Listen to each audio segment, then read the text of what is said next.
Canada is a nation of givers. In 2007, 84% of Canadians made some kind of monetary donation. This amounts to billions of dollars every year going towards such worthy causes as helping the underprivileged, funding research, or building shelters both in Canada and around the world. But our philanthropic spirit is also grander than this. Philanthropy is a way of life brought about by our sense of responsibility to our country. It's both the act of giving and a love of humankind. And using a lovely Waterloo County analogy, I call it barn raising. Peu importe ce que donnent les Canadiens, ils admireraient la vie des autres, que ce soit en donnant selon leurs moyens ou par des gestes philanthropiques, en faisant du bénévolat ou en aidant des membres de la famille, des voisins, des amis ou même des inconnus. Les Canadiens font constamment preuve de générosité au sein de leur collectivité. C'est justement ce que je veux inviter les gens à faire, c'est-à-dire à donner ce qu'ils peuvent à une cause qui leur tient à cœur. Et célébrons tous ceux qui apportent une contribution sous quelque forme que ce soit, car ils comprennent vraiment l'esprit philanthropique de notre pays. Comme on le sait, il se passe des choses extraordinaires quand les gens unissent leurs efforts. And so that's why today I'd like to speak on how important collaboration is to philanthropy and to our very society. Throughout our history, we can see examples of how vital collaboration is, dating back to when Samuel de Champlain and his crew landed in Canada. In fact, they would not have survived the first year without the help of the Aboriginal population. It's a book published within the last year by a Pulitzer Prize-winning writer called Champlain's Dream, in which he explained Champlain is a much misunderstood individual. In my English-Canadian history, I always thought of Champlain as a great French soldier, conquistador, opened up empire, planted the flag, away he went. Well, he was much more than that. He was a person who was extraordinarily inclusive in his life. He was baptized a Protestant, had to convert to Catholicism in his early adult age to save his life.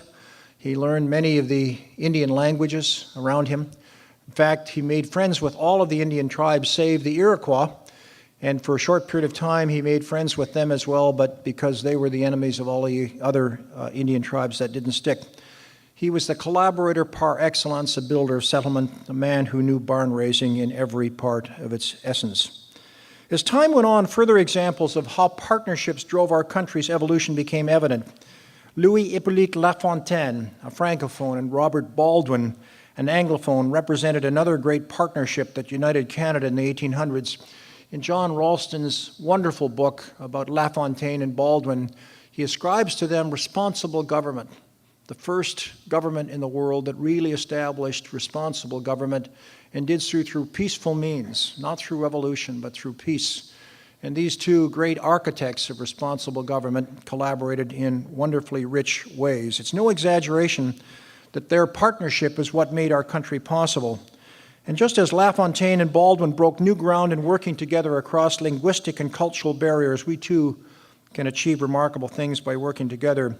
So close was the relationship between Baldwin and Lafontaine in Upper and Lower Canada, fused in the 1840s, that when Baldwin lost an election in York, Toronto, Lafontaine made it possible for he, unilingually English-speaking Baldwin, to run and was elected in Rimouski.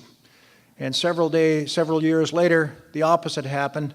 Lafontaine was defeated in his constituency in Montreal, and Baldwin made arrangement for him to be elected here in Toronto. Baldwin was not French-speaking, but he sent his children to Quebec City under Lafontaine's tutelage to get their education in French. And it's no surprise that we find ourselves talking about collaboration as a great tool for organizations to expand their base and to succeed at tackling relevant social issues. Partnerships, whether with other nonprofits, individuals, businesses, or government, both within our borders and beyond, give rise to new opportunities for giving that otherwise may not have existed. Philanthropic and community foundations across Canada know this firsthand. And as we navigate these stormy seas of the next 5 to 10 years with the deficit burden that governments in the industrialized countries have, we will increasingly be looking for partnerships between the public and private sector, between governments and the third sector. Since becoming Governor General a year ago yesterday, I've witnessed firsthand how one person's idea and one organization's efforts to collaborate have revitalized a community. We had a wonderful day at Fogo Island in Newfoundland, where Zita Cobb, who grew up there in a little one-room school, one of the 9 settlements, came to Ottawa, made her fortune, and has returned to revitalize the island, which has lost its cod fishing, around ecotourism and eco art, bringing the whole island together and bringing 9 communities which used to function as kind of independent fiefdoms as a collective to establish a whole new industry. La Pocatière, Quebec, a community that is based on agriculture that has used applied agricultural research to extend the range of products and the range of markets. Again, a rich and important partnership that grows out of traditions but uses new and creative leveraged ideas. And I urge you to explore your own potential collaborations. Consider new ideas, be innovative in your thinking, and you will no doubt find solutions to the social issues of the day. But keep in mind that philanthropy, like volunteerism, is more of a marathon than a sprint. The idea is not necessarily to raise the most money, but to use that money more wisely and more efficiently. And that's, of course, where the smart and caring nation themes comes in. Many social problems will not be solved quickly. It's an ongoing process that requires patience and, most important, a sustained plan of action. And so as you gather to plan and discuss the future of philanthropy and of giving in Canada, I encourage you to think about the ideal country in which volunteerism and philanthropy can thrive. In 2017, our country will celebrate the 150th anniversary of Confederation. How can we use this milestone to set targets for ourselves to create a smarter, more caring nation